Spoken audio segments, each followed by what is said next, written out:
Hello दोस्तों, welcome back to my YouTube channel कोचक्स। तो आज हम देखेंगे काइनेटिक फ्रिक्शन।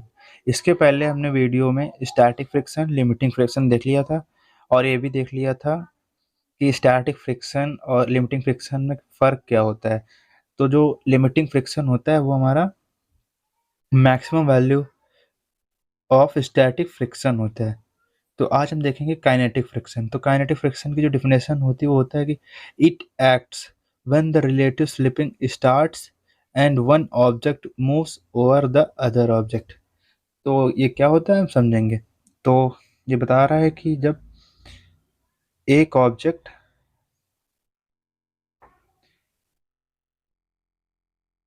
जब एक ऑब्जेक्ट किसी दूसरे ऑब्जेक्ट पर स्लिप करना स्टार्ट कर दे तब जो फ्रिक्शन लगता है उसे हम काइनेटिक फ्रिक्शन बोलते हैं। Kinetic friction. तो हमने जो एक ग्राफ पढ़ा था,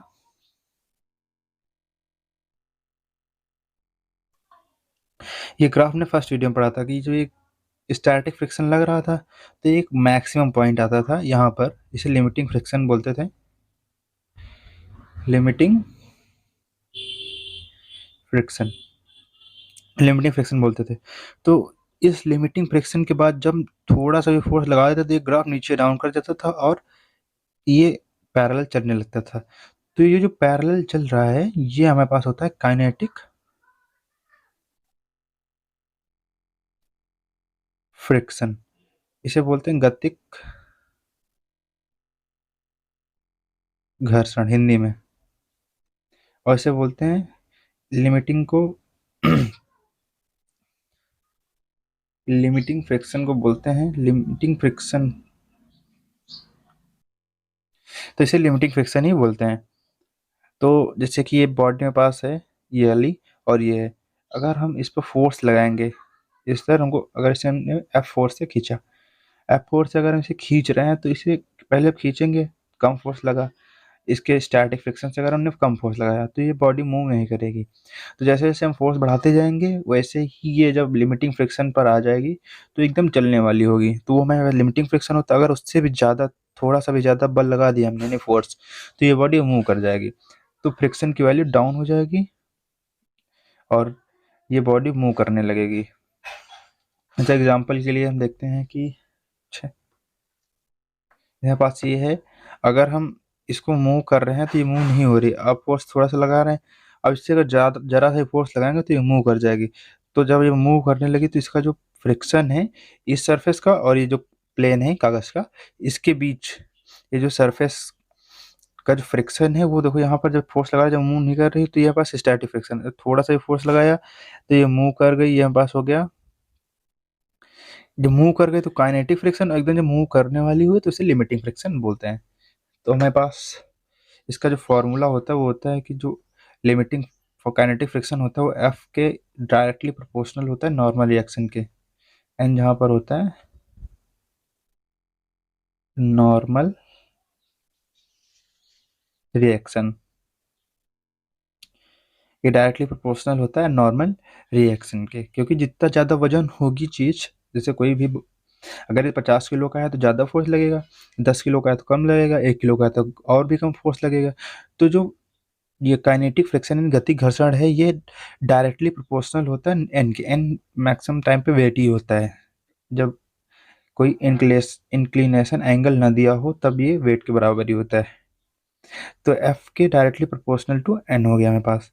अब इस साइन को हटाने के लिए हम कोई कांस्टेंट लगाते हैं तो एफ के इज इक्वल टू आएगा म्यू के इंटू एन, जहाँ पे म्यू के पास होता है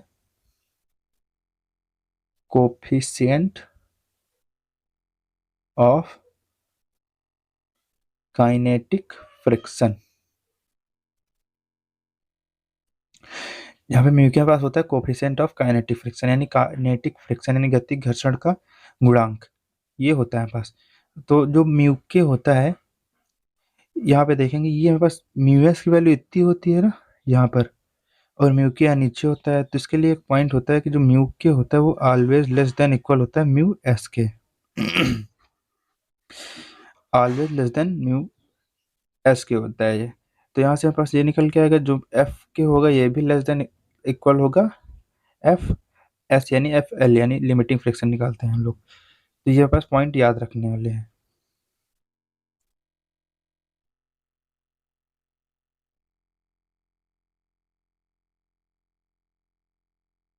ये इम्पॉर्टेंट पॉइंट है। तो हमने क्या देखा? हमने देखा कि जो काइनेटिक फ्रिक्शन होता है उसकी डिफिनेशन होती है कि it acts when the relative slipping start and one object moves over the other object. ये हमारे पास डिफिनेशन हो गई। फिर हमने देखा कि जो लिमिटिंग फ्रिक्शन होता है उसका जो मान यानी वैल्यू होती है वो हमेशा काइनेटिक फ्रिक्शन से ज़्यादा होती है। ये हमने देखा।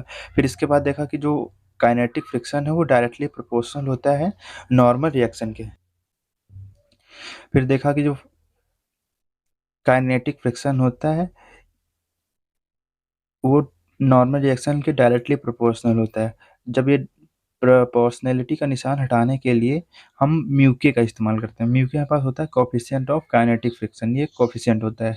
जो इसकी वैल्यू जो होती है ये नेचर ऑफ सरफेस पे डिपेंड करती है। नेचर ऑफ सरफेस पर डिपेंड करती है इसकी वैल्यू में बस।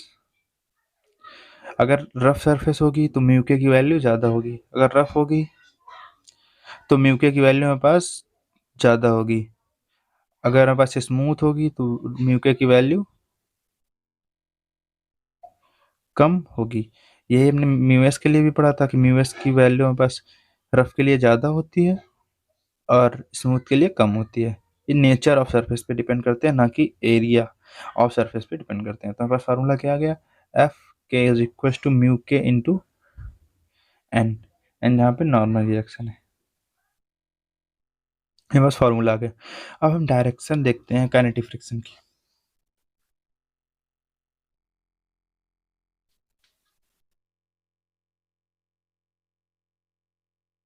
अब देखेंगे direction of kinetic friction.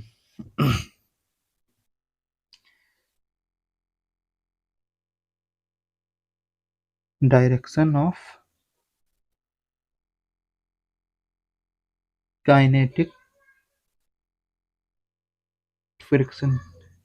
Direction of kinetic friction. तो काइनेटिक फ्रिक्शन की डायरेक्शन देखने के लिए हम जैसे ये हमारे पास एक ब्लॉक है और इसके ऊपर एक ब्लॉक है। अगर हम इस वाले ब्लॉक को इधर खींचें, इधर की ओर, तो ये नीचे वाली सरफेस है।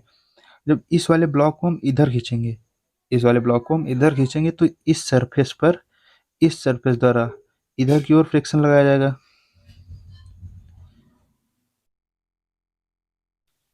इस सरफेस द्वारा, जैसे कि ये हमारे पास ऊपर वाला सरफेस हो गया, ये नीचे है। तो जब इधर फोर्स लगाएंगे हम, जब इधर खींचा जाएगा इसे, इधर जब खींचा जाएगा तो इसके नीचे वाली सरफेस जो होगी ये वाली, ये तो हमारे पास रुकी हुई रहेगी ना रेस्ट पे, ये रेस्ट पर है। तो ये इस वाले बॉडी के मोशन को अपोज करेगी। तो इसका मोशन जब इधर हो रहा है, मोशन जब इधर हो रहा है तो इस सरफेस पर ये वाली सरफेस इधर की ओर फ्रिक्शन लगाएगी ना, तो इधर फोर्स लगाएगी। तो ये हमारे पास इस वाली सरफेस पे इधर की ओर फ्रिक्शन आ गया। और जब ये वाला ब्लॉक है इस वाली सरफेस पे इधर की ओर फोर्स लगाएगा तो ये इसकी डायरेक्शन इधर होगी, इस सरफेस पे। अब ऊपर वाली सरफेस पे देखते हैं, ऊपर वाली सरफेस पे तो यहाँ पर ये वाले, ये वाला जो ब्लॉक है इसे थोड़ा ऊपर कर लेते हैं। ये जो ब्लॉक है, ये वाला ब्लॉक तो स्टेबल रहेगा क्योंकि इस पे कोई फोर्स लग नहीं रहा। तो इस वाले ब्लॉक पे जो फोर्स लग रही है ये इधर इसे खींचेगी ना, इधर जब खींचेगी इसे तो ये वाली जो सरफेस है, ये वाली, ये वाली सरफेस इस वाली सरफेस को अपनी साथ ले जाने की कोशिश करेगी। ये वाली सरफेस इस वाली सरफेस को अपने साथ ले जाने की कोशिश करेगी। जैसे कि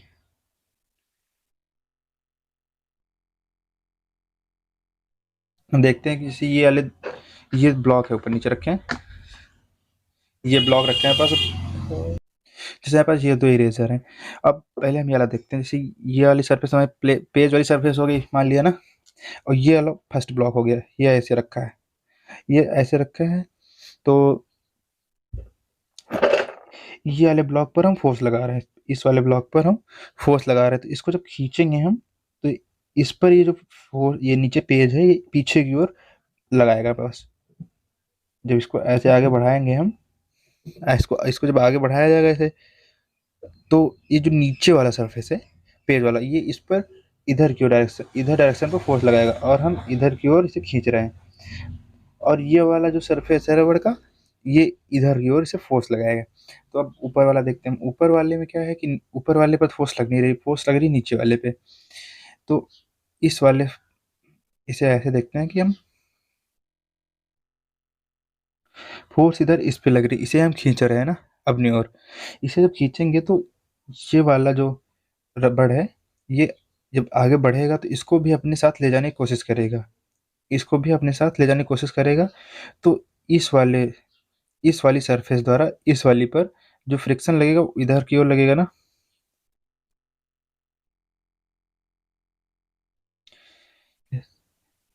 ये वाली जो रबड़ है, इसकी सरफेस इसके साथ टच रहेगी। तो ये जब आगे बढ़ेगी तो इसके ऊपर भी ऐसी फोर्स लगाएगी कि ये भी आगे बढ़े। तो इस तरफ इसकी डायरेक्शन हो जाएगी बस फ्रिक्शन की। और जो ऊपर वाली सरफेस है, ऊपर वाली सरफेस नीचे वाली सरफेस पे फोर्स लगाएगी इधर की ओर, जो ऊपर वाली सरफेस है नीचे पर। तो समझ में आ गया होगा। अगर नहीं समझ में आया तो एक नेक्स्ट वीडियो पूरा सिर्फ डायरेक्शन पे ही बना देंगे। तो आज के लिए इतना ही, बाकी अगले वीडियो मिलते हैं, तब तक के लिए पढ़ाई करते रहो। All the very best.